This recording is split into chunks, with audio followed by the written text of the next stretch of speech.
Hello and welcome to this video on how the variety of combat, control and operation suits of Hollywood, video games and possibly our own future work.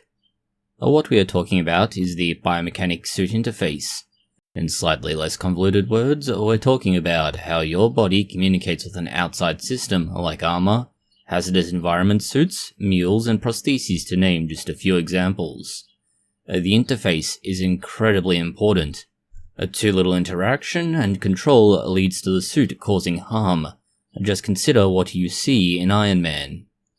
Just enough control and you can use the equipment like your own body.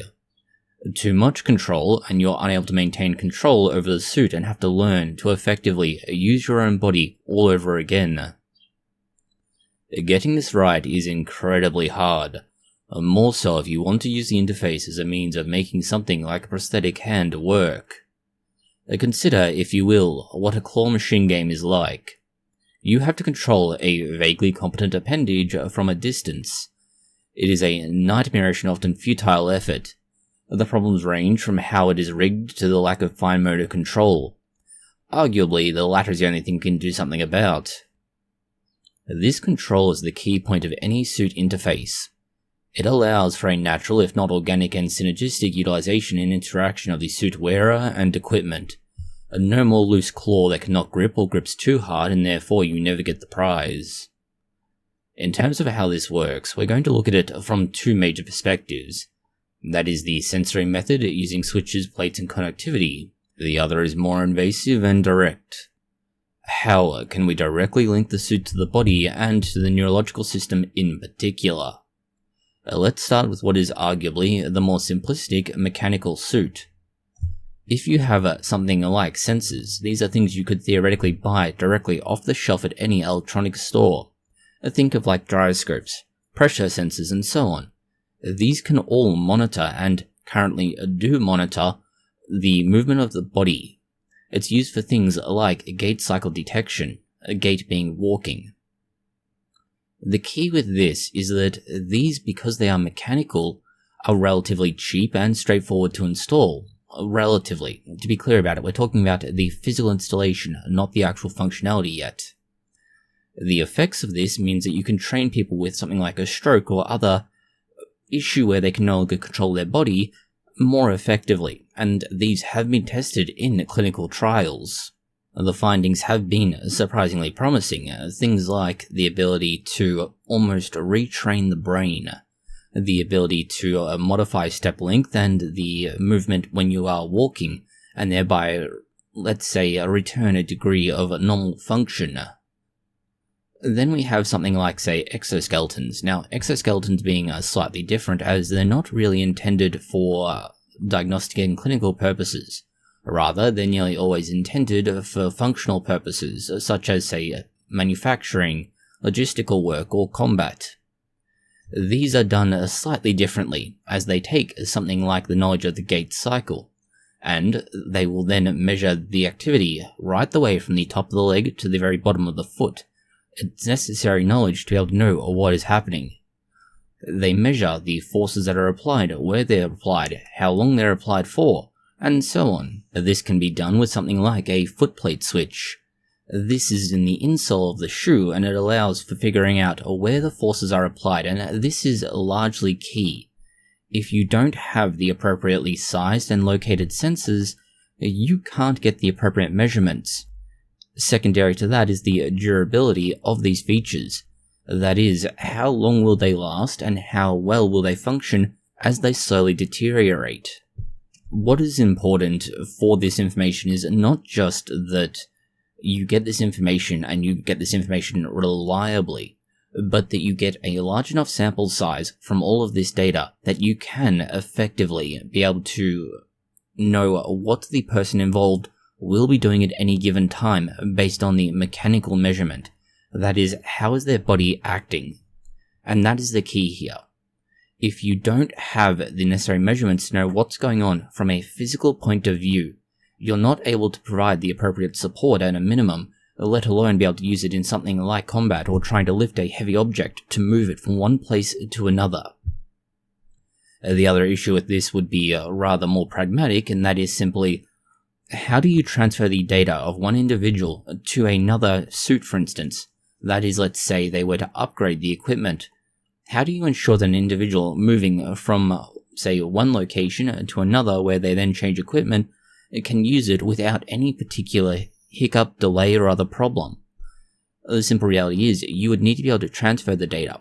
For example, some sort of ID card that when plugged into new equipment provides that equipment with the appropriate numbers and variables to plug into the existing measurements, machines, and so on that make up the entire system. This is arguably where the second approach is slightly superior, largely because it doesn't necessarily require the same degree of, let's say, data storage, but it is nonetheless considerably more invasive and difficult, if not temperamental. It is a nervous system linked suit. That is a suit directly plugging in to your neurons in your body. This has been used to some extent today. That is, it has been used for prostheses. For example, hands, where artificial muscles, a direct physical attachment to the bone structure, and so on is all used to allow you to effectively operate a prosthetic hand without ever having to actually use any electronics as such. The advantage to this is that it is rather more passive than a mechanical system. That is, the entire system isn't necessarily operating on a powered series of motors, sensors, and plates. Instead, it's all relying on the structures that exist within the body to provide the necessary impetus to provide that signal to the suit. This is made possible through several things. First of all, the fact that the nervous system does generate a small current, which is enough to be detected by systems in place. The second is that most muscles aren't necessarily the entire length of where they act. In fact, for instance, your hand is working from somewhere far up your arm by comparison to where the actual movement is observed. That's because tendons run right the way down your arm and into your hand, where they then act. Modern research has shown a huge progress in being able to apply that information and knowledge of what's going on effectively, and the patterns involved in that execution.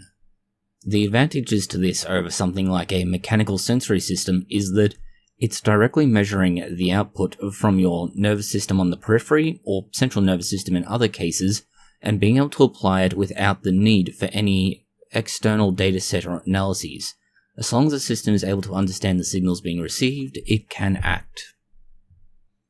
This is also where you can theoretically create a sort of hybrid between these two. That is, when you have a large enough dataset, you can get a certain amount of predictability to what happens in terms of what controls and how. That is, if you know the brain activating in certain ways, or the nervous system firing in certain sequences is associated with certain actions, you can then act on that without having to have the full input. This would be incredibly important and useful for those who are engaged in physical activities requiring regular and rhythmic motion. For example, walking, running, marching, and so on. It drastically reduces the burden on the individual involved while simultaneously providing the same, if not a greater benefit and functionality. Further to that, this sort of development doesn't require central nervous system involvement, as it is entirely possible to provide the same functionality through spinal implants, which is rather less invasive and dangerous to a certain extent. Further, we have the effectively interaction between the physical activities and the sensations of those activities, and while we are jumping the gun slightly, it's important to point this out, as arguably the only real way to make this happen is through nervous system involvement, and the only way to make that happen is for the suit involved to have that direct input to the sensory neurons. In terms of, say, your handling of something that you can visually see in front of you, that is, for example, handling tools or similar, you're not going to have to worry as much about the adaptations because you will consciously and deliberately make those changes. However, if you're walking, you will have a very different story. Most people do not spend their time walking staring at their feet. Because of this, any suit outside of the body must have adaptations made by the intermediary suit for the purposes of changing gait as you travel. That is, how do you adjust a foot to better get grip on the ground without falling flat on your face? Or alternatively, how do you get less grip when you're trying to jump or run? This does effectively bring us to the next stage, and arguably the next necessary stage. That is, the sensory signals that are sent back into the body. Let's assume that so far you've either been able to develop a mechanical suit, that is sensors, plates, and so on, that all work, or you have a direct connection to the neurological system and you've been able to make it so that the neurological signals will communicate with the outside world. We now need to talk about feedback, that is, the sensations or sensory signals coming from whatever you're trying to do. As mentioned, just walking alone is a perfect example. If your body did not have the ability to adapt to the changing terrain as you walked just on a day-to-day basis, you would have a much more difficult time. And this is especially important in terms of the lower limbs, simply due to the nature of most people being able to walk and wanting to walk if they can't.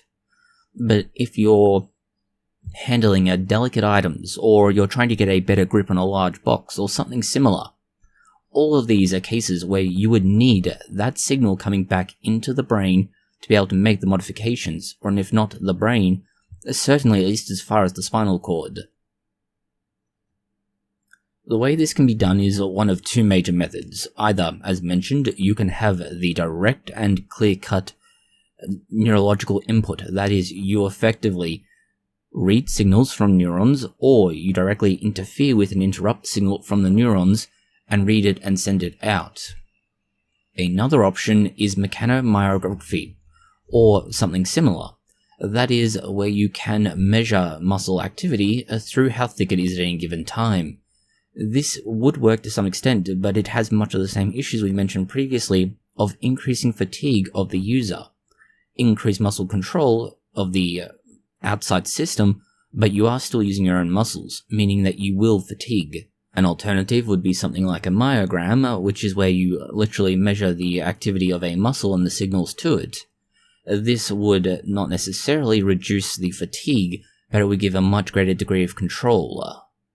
If these aren't, let's say, possible or practical, you could also look at things like chemical interactions. That is, you can chemically read, for example, sensing the presence of certain neurotransmitters or similar, the mechanical forces, so the contraction of the muscle, magnetism through the various electrical transmissions of the neurons, or simply the electrical transmission itself. In practical terms, based on the currently available resources, developments, and so on, the simple reality is that electrodes are likely to be the way we can do this. That is, the insertion of small needles. These small needles would detect the signals from neurons or the muscular interaction and contraction. That will tell you, to a certain extent, that the muscle has done X, Y, and Z. It will tell you how much activity there is, and thereby allow for a transmission back to the brain.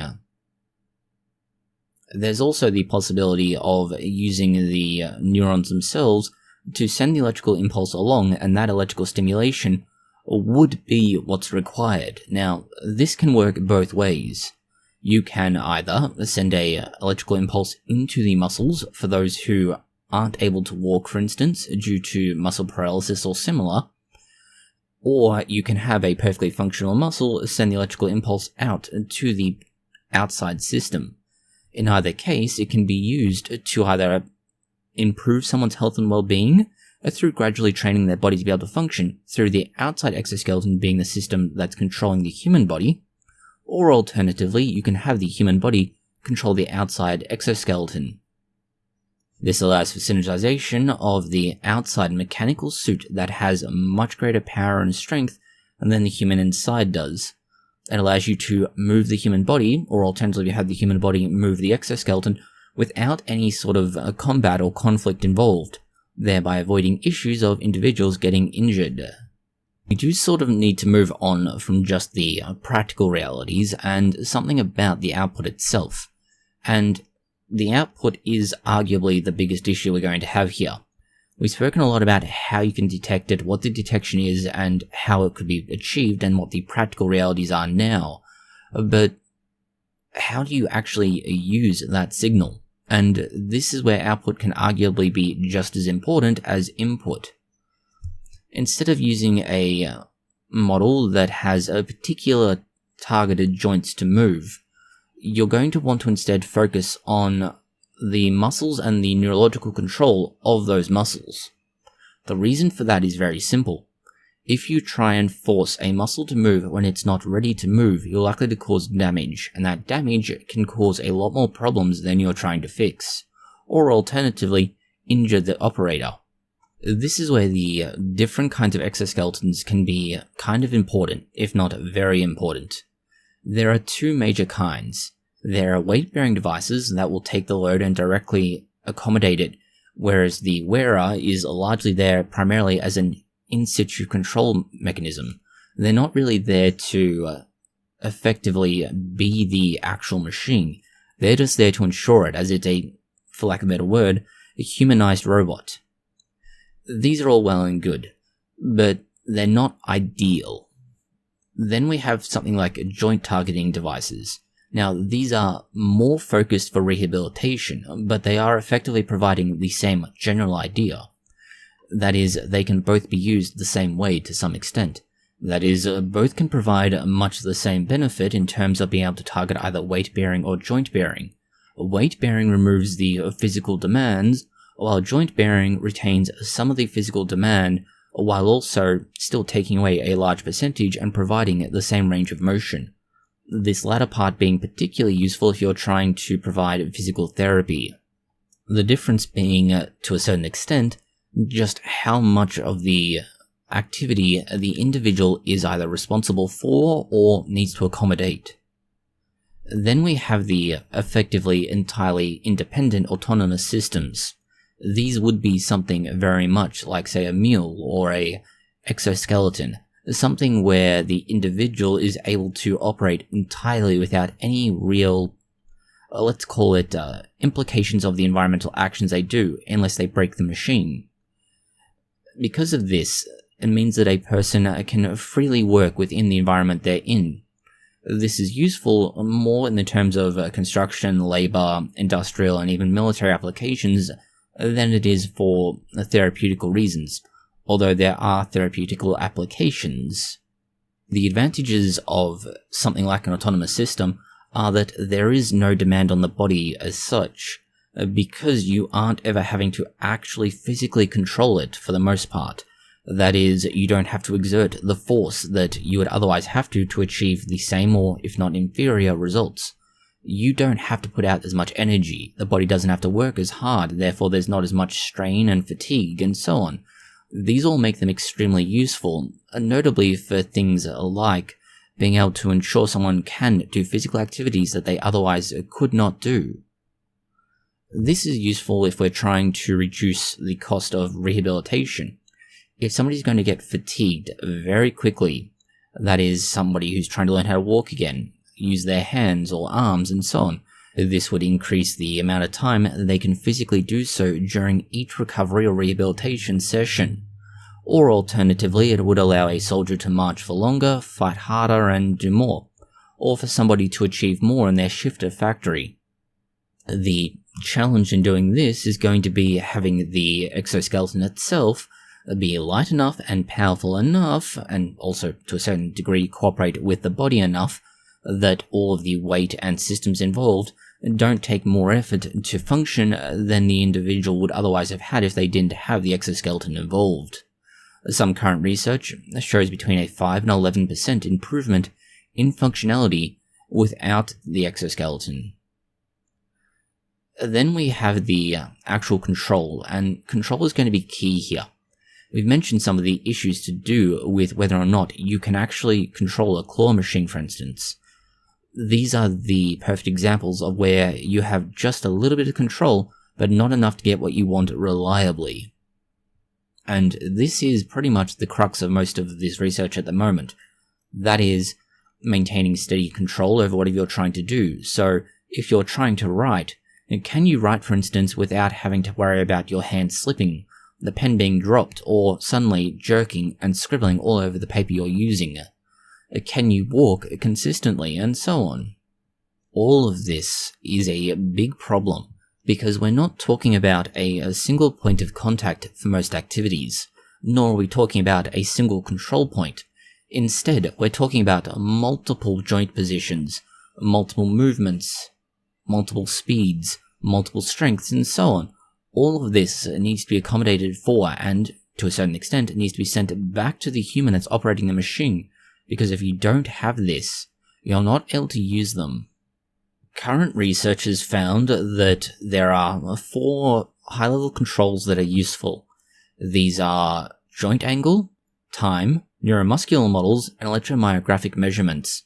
All of these have found that proportional control, damping injection, and iterative learning significantly lower the error rate. And this leads us to, with the output in place and some ideas as to how it works, we need to face the final hurdle, this feedback loop. That is the sensation or knowledge of what you are holding, how much force is being used, and is there any resistance and more.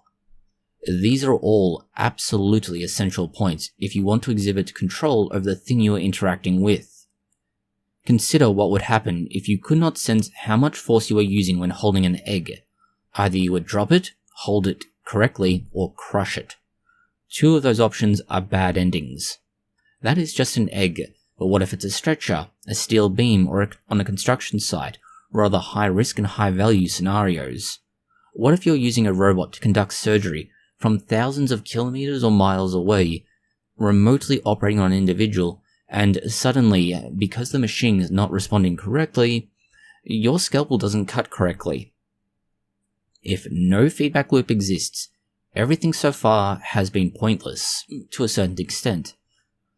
The reality is, we would need to take what we know so far and reverse it, but that gets somewhat difficult. Not because the idea is hard, but the execution. How do we set up a signal to go back along a neuron? Well, we could just hook it up to any neuron we find, but that means we might also use a motor neuron. That would cause sensory input to cause a physical reaction, like moving your arm. Again, not ideal.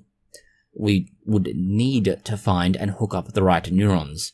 That is, the sensory neurons that go back to the brain, well, spinal cord first and then brain, to ensure that the person operating this knows what is happening. Then we would also need to send the right signal. That is, knowing what signal the brain should receive to understand the stimuli.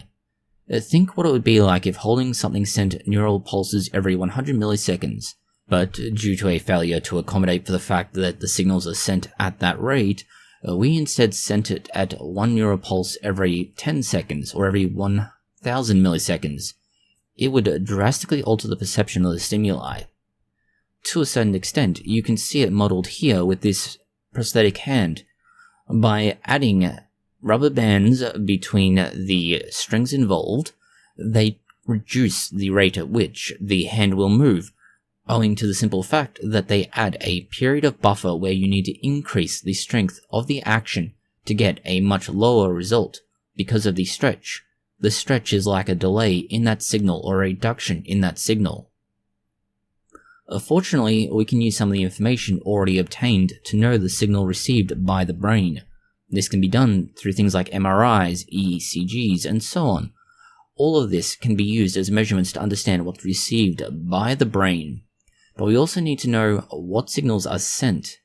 That is, when the muscles are acting, things like myograms could allow us to see what the muscles are sending back to the brain to tell you about the strength of a contraction, the duration of a contraction, and so on. This would let us know if there are losses, for instance. Are you sending 100 signals, but only 99 are received, in which case you would know to send 100 signals due to a loss? Or alternatively, you would know individual variability. There would also be information about bottlenecks and other limitations. Without this, the neuronal communication for a stimuli would be stunted, if not arguably unpredictable. And that's one of the key things. Most research now is looking at how you can link up the neurological system with a prosthesis, and you need to be able to do that for exactly the same reason. without the ability to know what is happening, how it's happening, and getting that feedback to the brain, you can't exhibit the same kind of control that you'd expect to have. This is a rather broad overview of what would be needed for the interface suit for most of what we see either in Hollywood or video games, and it's things that are being put in place for current prosthetics. It's also why we need many of these developments. How they could and often do work for modern suits in places like prosthetic developments or rehabilitation. Thank you for watching this video. If you found it interesting, consider liking, sharing, and subscribing. Please do post any comments, questions, or suggestions you have below.